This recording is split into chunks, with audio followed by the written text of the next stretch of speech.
वो सिर्फ एक बाऊजी भाप में बने बन की दुकान का डिलीवरी लड़का था, लेकिन नाटक की जरा भी समझ न रखने वाले होंग दाशवाई जिद करके उसे दोबारा बावांग बीएजी में चू बादशाह की भूमिका निभाने को कह देते हैं। मजबूरी में हो बांझू को बाऊजी की दुकान से इस ऊंची आवाज वाले लड़के को ढूंढ लाना पड़ा। मीठी मीठी बातों और बहलाने से उसे रात में मंच पर चू बादशाह बनने के लिए मना लिया। ऊंची आवाज वाले ने जैसे ही सुना कि उसे एक युद्ध सरदार के सामने अभिनय करना है, वो तो वही काम छोड़कर भागने ही वाला था। आखिर शौक और जान में उसे फर्क करना तो आता था, लेकिन हो बांझू ने उसे जबरदस्ती रोक लिया और झूठ बोलकर कहा कि ये तो नाट्य मंडली की पुरानी परंपरा है। पूरे बीजिंग के शौकीन लोग मंच पर चढ़कर 2 पंक्तियां गा सकते हैं। इन 2 बूढ़े चालाकों की धुंधली सी बातों में आकर ऊंची आवाज वाला सीधे मेकअप रूम तक घसीट लाया गया, लेकिन इससे मछली मुर्गी यूजी की भूमिका निभाने वाली फेंग शाओतोंग काफी नाराज हो गई। आखिरकार हो बांझू को उससे गिड़गिड़ाकर कहना पड़ा कि किसी भी हाल में मंच संभाल कर रखना होगा, क्योंकि पूरी नाट्य मंडली की जान होंग दाशवाई के हाथ में थी। और मजबूरी में फेंग शाओतोंग को फिर से बांझू की बात माननी पड़ी। इसी समय होंग दाशवाई अपनी सेना के साथ थिएटर पहुंच चुका था। हॉल में बैठे सारे अफसर उसकी दहशत के कारण जोर जोर से तालियां बजाने लगे। नियम के मुताबिक मुख्य नाटक से पहले 3 सितारे शुभ समाचार का कार्यक्रम होता है। उधर बैक स्टेज में खड़ा ऊंची आवाज वाला दिखता है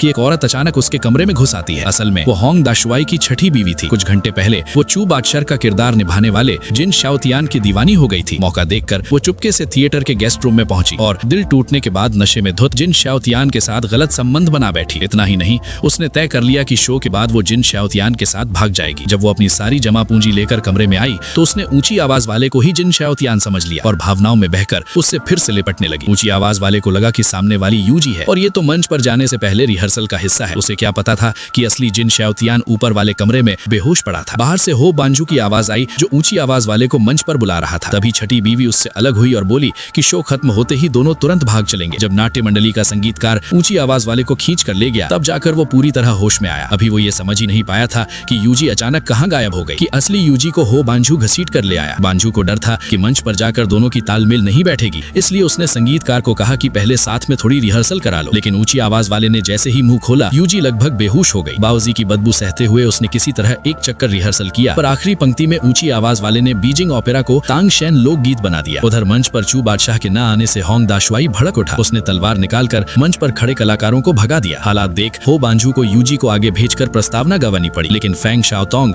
ऊंची आवाज वाले के साथ तालमेल न बिठा पाने के कारण मंच पर जाने से मना कर देती है। सबकी जान उसके भरोसे थी। नीचे बैठे बच्चों की ओर देखकर जो उसकी तरफ उम्मीद से देख रहे थे, आखिरकार वो दांत भींचकर मंच पर चढ़ गई। जैसे ही वो दिखाई दी, पूरा हॉल तालियों से गूंज उठा। इसी बीच जिन शाओतियान को होश आ गया। नीचे मंच पर प्रस्तावना चल रही थी। उसे लगा अब बस उसके चू बादशाह की बारी है। बिना मेकअप आर्टिस्ट का इंतजार किए उसने खुद ही चेहरे पर रंग पोत लिया और पोशाक पहनकर बैक स्टेज पहुंच गया। वहां उसकी ऊंची आवाज वाले से टक्कर हो गई। पीछे खड़ा हो बांझू भी हक्का बक्का रह गया। उसे समझ ही नहीं आया कौन असली है कौन